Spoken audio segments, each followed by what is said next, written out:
Welcome to sauce TV. నేను మీ అమిత్ హుసేన్.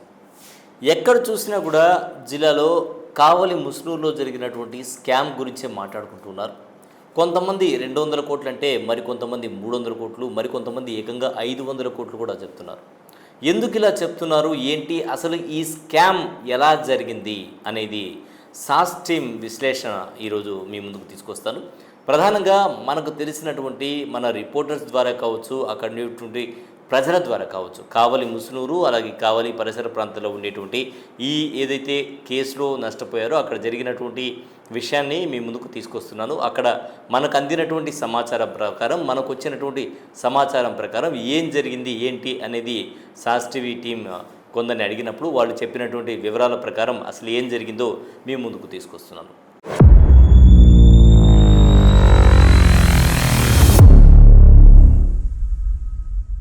ప్రధానంగా మహబూబ్ సుబ్హానీ, కొంతమంది ఇతని పేరు మహబూబ్ సుబ్హానీ అంటే, కొంతమంది అయితే సయ్యద్ సుబ్హానీ అని చెప్తున్నారు. సో ఎవరైతే ఈ కేసులో నిందితుడు ఉన్నాడో ఇతను సుమారుగా 300 కోట్ల రూపాయల వరకు కలెక్ట్ చేసి జెండా ఎత్తేసాడు అనేది ఇప్పుడు చెప్తున్నారు. సో ప్రధానంగా కర్ణాటకలో బళ్ళారి, అదేవిధంగా కాకినాడలో 3 టౌన్, తూర్పుగోదావరి జిల్లాలో తెలంగాణ ప్రాంతం కలిసేటువంటి ఏరియాలో ఉండేటువంటి మత్కల్ అనేటువంటి ప్రాంతంలో ఇటువంటి కుంభకోణం చేసి అక్కడ కూడా కోట్ల రూపాయలు దోచుకొని అక్కడ అరెస్ట్ వారెంట్ ఇష్యూ అయిన తర్వాత యాంటిసిపేటరీ బెయిల్ తీసుకొని అక్కడి నుంచి నేరుగా నెక్స్ట్ ఎక్కడైతే బాగుంటుంది అని ఎదికినప్పుడు ఇతనికి కావలి ప్రాంతం కనిపించింది. ఎందుకంటే కావలి ప్రాంతాన్ని మరో ముంబై అంటారు. ఇక్కడ ఎక్కువగా వ్యాపారాలు చేసుకునేటువంటి వాళ్ళు ఎక్కువగా ఉంటారు కాబట్టి ఈ ప్రాంతం అయితే బాగుంటుంది. ఇక్కడ ఎక్కువగా ఏంటంటే క్లాత్ మర్చెంట్స్ అసోసియేషన్ ఉంది, అక్కడ వ్యాపారాలు చేసుకునే వాళ్ళు ఎక్కువగా ఉంటారు కాబట్టి ఈ ప్రాంతం అయితే మనకు అనుకూలంగా ఉంటుంది అనేటువంటి ఒక ప్రీ ప్లాన్తో అనుకోవచ్చు ఈ ప్రాంతాన్ని ఎన్నుకోవడం జరిగింది. అక్కడ ఏం చేశాడంటే ఒక ఇన్స్టిట్యూట్ని ఏర్పాటు చేశాడు. కొంతమందికి ఉద్యోగాలు కల్పిస్తున్నట్టు ఒక పెద్ద ఆఫీస్ ఒకటి ఏర్పాటు చేయడం, అక్కడంతా సిస్టమ్స్ పెట్టడం, అక్కడ ఉండేటువంటి వాళ్ళకి ఒక ట్రేడింగ్ ఇన్స్టిట్యూట్ పెడుతున్నాను, షేర్ మార్కెట్స్లో పెట్టుబడులు పెడితే బాగుంటుంది, మంచి లాభాలు వస్తాయి, మీరు రాత్రికి రాత్రి కోటీశ్వరులు అయిపోవచ్చు అనేటువంటి విధంగా అందరినీ కూడా నమ్మబలికాడు. ఈ క్రమంలో ఏం చేశాడంటే 2 కానిస్టేబుల్ని ఎంచుకున్నారు అనేది మనకు సమాచారం. ఒకరి పేరు రామకృష్ణ, మరొకరి పేరు అయోధ్య. 2 కానిస్టేబుల్ని ఈ క్రమంలో ఎంచుకోవడం జరిగింది. వాళ్ళకి చెప్పాడు, ట్రేడ్ మార్కెట్లో ఈ విధంగా ఇన్స్టిట్యూట్ పెడుతూ ఉన్నాను, ఈ ఇన్స్టిట్యూట్లో మీరు కానీ షేర్ మార్కెట్లో ఏ విధంగా లాభాలు వస్తాయి ఏంటి అనేది మీరు ట్రేడింగ్ చేసుకుంటే మంచి డబ్బులు వస్తాయి, మీరు కోటీశ్వర్లు అయిపోవచ్చు అని చెప్పి వాళ్ళకి ఒక డ్రీమ్స్ చూపించారనమాట. సో ఒకసారి పెట్టుబడి పెడితే ఎలా ఉంటుందో చూడండి అని చెప్పి అదేవిధంగా వాళ్ళకి 3 నెలల పాటు శిక్షణ కూడా ఇచ్చాడనేది మనకు ఉండేటువంటి సమాచారం అనమాట. ఈ శిక్షణలో వీళ్ళు శిక్షణ తీసుకొని ఎలా చేయాలి ఏంటి అనే దాంట్లో ఇన్వెస్ట్మెంట్స్ పెడుతూ పోయారు. ఇన్వెస్ట్మెంట్ ఒక్కసారి పెట్టిన తర్వాత ఇతను ఇచ్చినటువంటి రిటర్న్స్ ఏవైతే ఉన్నాయో ఈ రిటర్న్సే ఇక్కడ అంటే మనిషి ఆశకి హద్దు ఉండదు. ఆశ చాలా అంటే వస్తుంటే ఇంకా పెట్టాలనిపిస్తుంది అనమాట. అట్లా ఇతను ఏం చేశాడంటే 1 లక్ష రూపాయలు ఇస్తే డిపార్ట్మెంట్ వాళ్ళు అయితే లేదంటే గవర్నమెంట్ ఎంప్లాయీస్ అయితే వీళ్ళ వరకు 15% వడ్డీ ఇచ్చాడు. మిగతా వాడు సామాన్యులు వెళ్తే వాళ్ళకి 8% వడ్డీ ఇచ్చాడు అనమాట.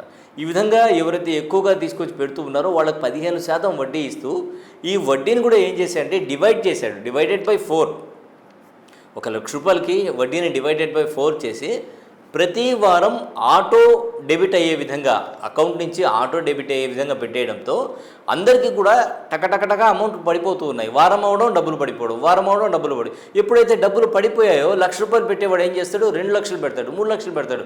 ఎందుకంటే ఇదంతా ట్రేడింగ్లో వస్తుంది, షేర్ మార్కెట్లో వస్తుందని వీళ్ళందరూ నమ్మారనమాట. నమ్మడమే కాదు 10 మందిని తీసుకెళ్ళి చేర్పిస్తూ ఉన్నారు. ఈరోజు 1 లక్ష రూపాయలు పెట్టినోడు రేపు 5 లక్షలు, ఉండే ఇల్లు పొలాలు అన్నీ కూడా తాకట్టు పెట్టుకునేటువంటి పరిస్థితి కావాలో మొత్తం కూడా తాకట్టు పెట్టుకుని వచ్చి 1 లక్ష రూపాయలు పెట్టినోడు 5 లక్షలు, 5 లక్షలు పెట్టినోడు 10 లక్షలు, ఆశ కదా వస్తూ ఉంది.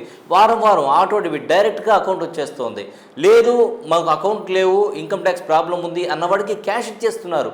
పెద్ద ఆఫీస్ ఒకటి మెయింటైన్ చేస్తూ ఉన్నారు. దీంతో అందరూ కూడా వీళ్ళ మీద ఇక్కడికి వచ్చేయడం, ఎంత డబ్బులు ఉంటే అంత డబ్బులు ఇన్వెస్ట్ చేయడం. దీంట్లో డిపార్ట్మెంట్ అని కాదు, పోలీస్ డిపార్ట్మెంట్ వాళ్ళు కూడా దాదాపు 17 మంది వరకు పెట్టుబడులు పెట్టారు అనేది మనకున్న సమాచారం ప్రకారం తెలుస్తోంది. అయితే దీన్ని ఇంకా పోలీసు వాళ్ళు నిర్ధారించాల్సినటువంటి అవసరం ఉంది. ఇంకా దీని మీద ఇన్వెస్టిగేషన్ జరుగుతుంది కాబట్టి దీని మీద ఏ డిపార్ట్మెంట్ వాళ్ళు కూడా మాట్లాడడానికి సమ్మతించట్లేదు. అయితే మనకు ఉండేటువంటి ప్రాథమిక సమాచారం, అక్కడ ఉండేటువంటి వ్యక్తులు ఇచ్చినటువంటి సమాచారం ప్రకారం అయితే పోలీసు వాళ్ళు పెట్టారు, ఉద్యోగస్తులు పెట్టారు, ఆ వ్యాపారులు పెట్టారు, దాదాపుగా. ఎందుకంటే వారానికి మనకు రిటర్న్స్ వచ్చేస్తున్నాయి, వారానికి రిటర్న్స్ వస్తున్నాయి కాబట్టి అందరూ కూడా ఇవ్వడం జరిగింది. సో దీంట్లో ఇంకోటి ఏం చేశాడంటే, ఎవరినైతే ఇతను పోయి కలుస్తాడో ఏదో ఒక పుష్పగుచ్చం తీసుకెళ్ళి ప్రముఖుల్ని కలిసేవాడు.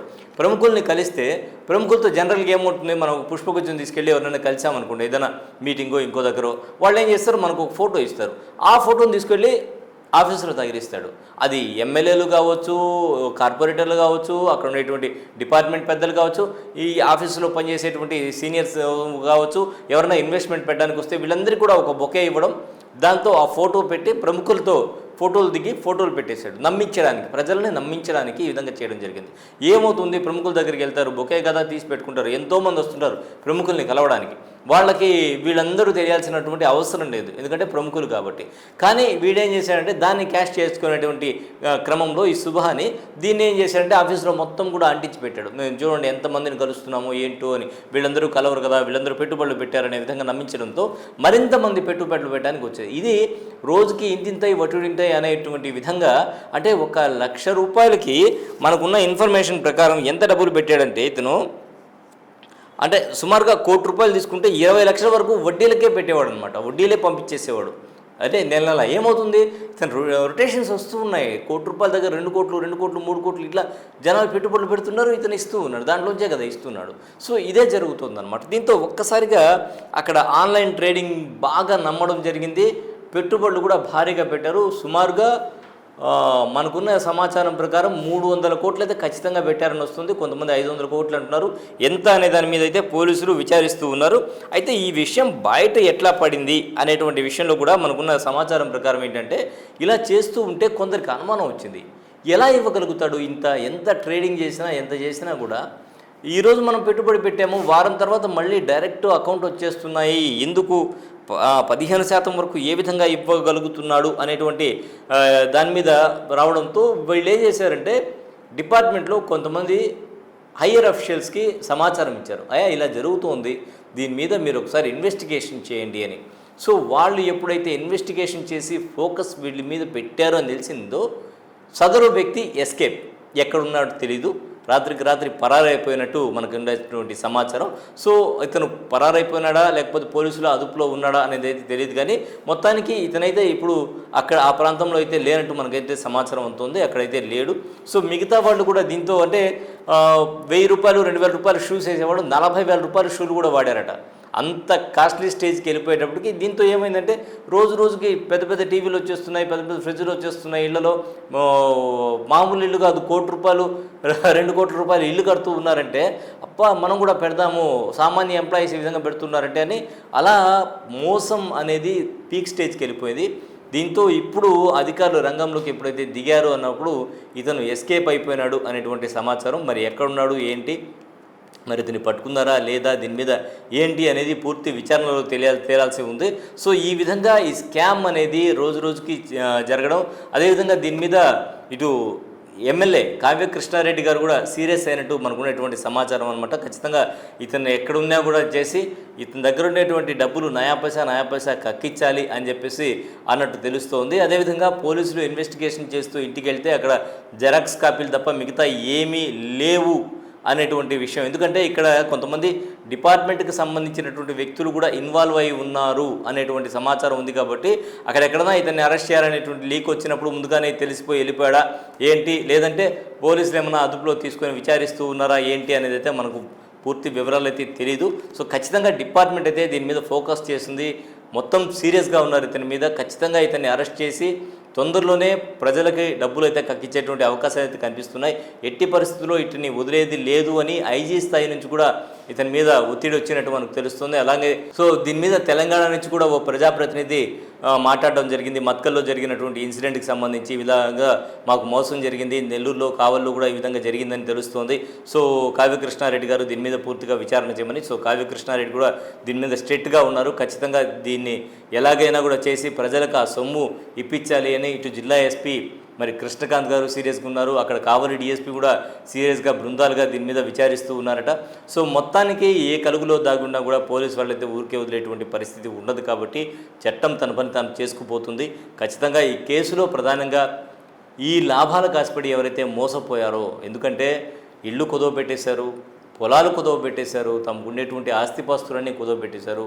కొంతమంది ఈ కేసులో ఏం చేయాలో అర్థం కాక తిరుగుతూ ఉన్నారు. దీంట్లో అధికారులు ఉన్నారు, ప్రజాప్రతినిధులు ఉన్నారు, నాయకులు ఉన్నారు. సో అన్ని వర్గాల వారిని కూడా ఈ ట్రేడింగ్ పేరుతో మోసం చేశారు కాబట్టి సో దీని మీద అయితే జిల్లా ఎస్పీ ఉక్కుపాదం మోపాలని ఖచ్చితంగా బలంగా నమ్మున్నారు. అలాగే ఐజీ కూడా దీని మీద సీరియస్గా ఉన్నారు కాబట్టి ఖచ్చితంగా నిందితుడు ఏ కలుగులో దాగున్నా కూడా తొందరలోనే బయటకు వచ్చేటువంటి అవకాశం అయితే ఉంది. ఇది ఇవాల్టి స్పెషల్ రిపోర్ట్. మరో స్పెషల్ రిపోర్ట్లో మళ్ళీ కలుద్దాం. అంతవరకు సెలవు. నమస్కారం.